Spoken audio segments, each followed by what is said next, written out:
Shalom Bapak Ibu Saudara-saudara sekalian, salam sejahtera dalam kasih Kristus untuk kita semua. Tak lupa saya mengucapkan selamat tahun baru 2026. Semoga tahun ini adalah tahun yang penuh sukacita dan berkat Tuhan bagi kita. Nah, di pertemuan kita yang pertama di tahun ini, saya akan menyampaikan pesan firman Tuhan untuk kita sebagai pedoman di dalam menjalani tahun yang baru ini. Ada dua hal saja yang saya mau sampaikan. Yang pertama adalah minimal ada 3 pergumulan kita sebagai manusia setiap kali kita meninggalkan tahun yang lama dan memasuki tahun yang baru. Yang pertama adalah keterbatasan kita sebagai manusia untuk mengetahui apa yang bakal terjadi di tahun yang baru ini.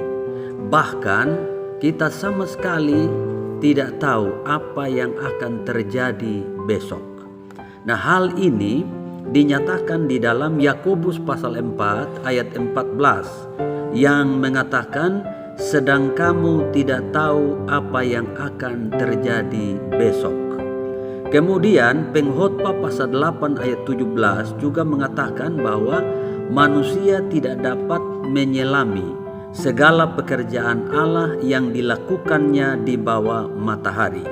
Bagaimanapun juga manusia berlelah-lelah mencarinya, ia tidak akan menyelaminya. Jadi Bapak Ibu Saudara sekalian, kita senang kita sudah ada di tahun yang baru, tetapi satu hal yang tentunya menjadi pertanyaan kita adalah apa yang kira-kira akan terjadi di tahun 2026 ini. Kemudian pergumulan yang kedua adalah bahwa kita sedang berada di hari-hari yang jahat atau masa yang sukar dan sulit. Efesus pasal 5 ayat 16 di sana dikatakan, dan pergunakanlah waktu yang ada karena hari-hari ini adalah jahat.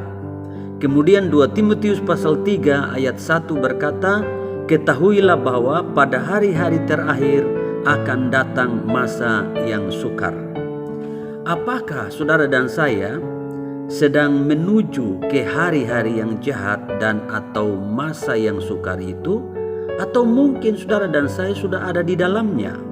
Yang pasti setiap kali tahun berganti, kita bukan semakin jauh dari hari-hari yang jahat atau masa yang sukar dan sulit.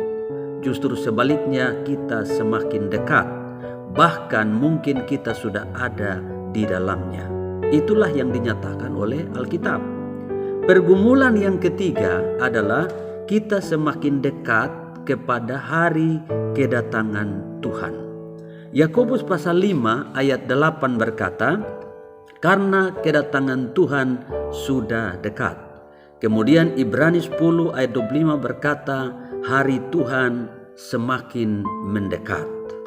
Nah, setiap kali tahun berganti, satu hal yang tidak boleh kita lupakan adalah kita sedang berjalan semakin mendekat kepada harinya Tuhan atau hari kedatangan Tuhan, bukan sebaliknya semakin jauh. Nah, hari kedatangan Tuhan itu dipahami dalam dua sisi. Yang pertama, hari kedatangan Tuhan secara pribadi, yaitu untuk menjemput kita melalui kematian. Dan yang kedua, hari kedatangan Tuhan secara global, yaitu untuk menjemput orang-orang percaya dan yang setia sampai hari akhir. Nah, kita tidak tahu apakah hari kedatangan Tuhan itu terjadi secara pribadi atau mungkin kita diizinkan untuk mengalami hari Tuhan secara global itu. Yang pasti setiap tahun berganti, kita bukan semakin jauh dari hari Tuhan, tapi justru semakin dekat kepada hari Tuhan. Nah, sekarang yang kedua, pertanyaannya adalah apa yang harus kita lakukan?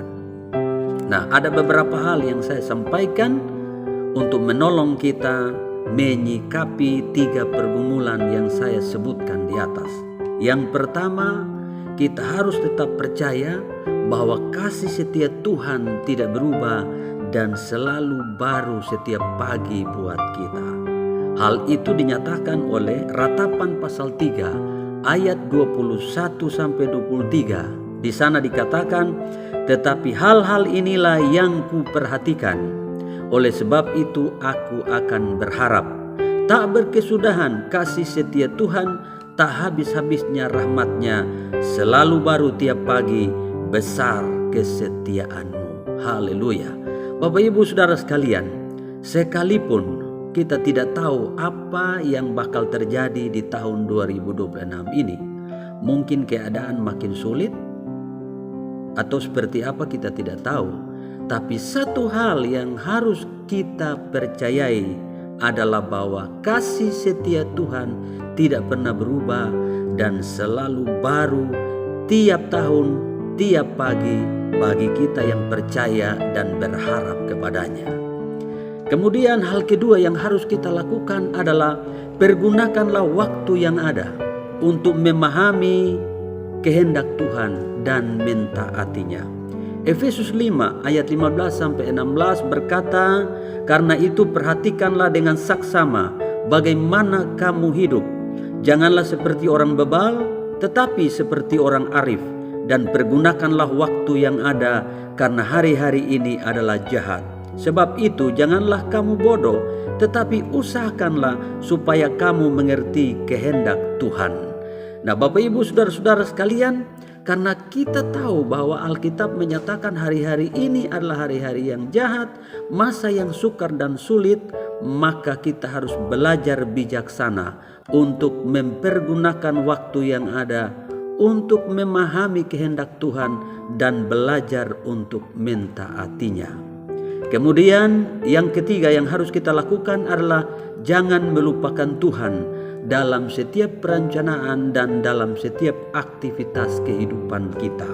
Yakobus 4 ayat 14 dan 15 berkata, sedang kamu tidak tahu apa yang akan terjadi besok. Apakah arti hidupmu?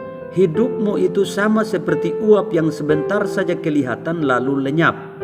Sebenarnya kamu harus berkata, jika Tuhan menghendakinya, kami akan hidup dan berbuat ini dan itu. Nah, Bapak Ibu Saudara-saudara sekalian, karena kita tidak pernah tahu apa yang bakal terjadi di tahun ini, bahkan tahun ini mungkin adalah tahun yang sukar dan sulit. Karena itu mari kita belajar untuk tidak melupakan Tuhan dalam setiap perencanaan dan dalam setiap aktivitas kita. Belajar untuk mengutamakan Tuhan, belajar bergantung dan berharap kepada Tuhan.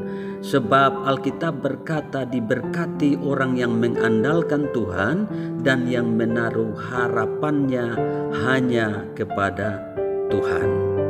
Kemudian hal yang keempat yang harus kita lakukan adalah sadar dan berjaga-jaga. Matius pasal 24 ayat 42 Alkitab berkata, karena itu berjaga-jagalah sebab kamu tidak tahu pada hari mana Tuhanmu datang. Markus 13 ayat 33 juga menyatakan hal yang sama. Hati-hatilah dan berjaga-jagalah sebab kamu tidak tahu bila manakah waktunya tiba. Lalu Lukas pasal 21 ayat 34 berkata, jagalah dirimu supaya hatimu jangan syarat oleh pesta pora dan kemabukan serta kepentingan-kepentingan duniawi, dan supaya hari Tuhan jangan dengan tiba-tiba jatuh ke atas dirimu seperti suatu jerat. Kita harus selalu sadar, kita harus selalu berjaga-jaga secara rohani supaya hari Tuhan yang kita tidak tahu kapan datangnya itu jangan tiba-tiba jatuh ke atas kita seperti suatu jerat. Dan hal yang kelima yang harus kita lakukan adalah jangan menjauhkan diri dari pertemuan-pertemuan ibadah kita. Ibrani pasal 10 ayat 25 Alkitab berkata, janganlah kita menjauhkan diri dari pertemuan-pertemuan ibadah kita seperti dibiasakan oleh beberapa orang. Tetapi marilah kita saling menasihati dan semakin giat melakukannya menjelang hari Tuhan yang mendekat. Nah, Bapak Ibu Saudara sekalian, karena hari Tuhan sudah semakin dekat, maka kita harus belajar untuk setia beribadah kepada Tuhan. Sebab di dalam ibadah kita saling menasihati, membangun iman, supaya kita menjadi dewasa dan siap untuk berjumpa dengan Tuhan pada saat kedatangan Tuhan kali yang kedua. Inilah beberapa hal yang dapat saya sampaikan sebagai pesan untuk kita semua di tahun yang baru ini. Tetap semangat untuk menjalani tahun yang baru ini, tetap percaya akan Tuhan dan firman-Nya, dan tetap setia mengiring dan melayani Tuhan dan melakukan kehendak-Nya dalam kehidupan kita.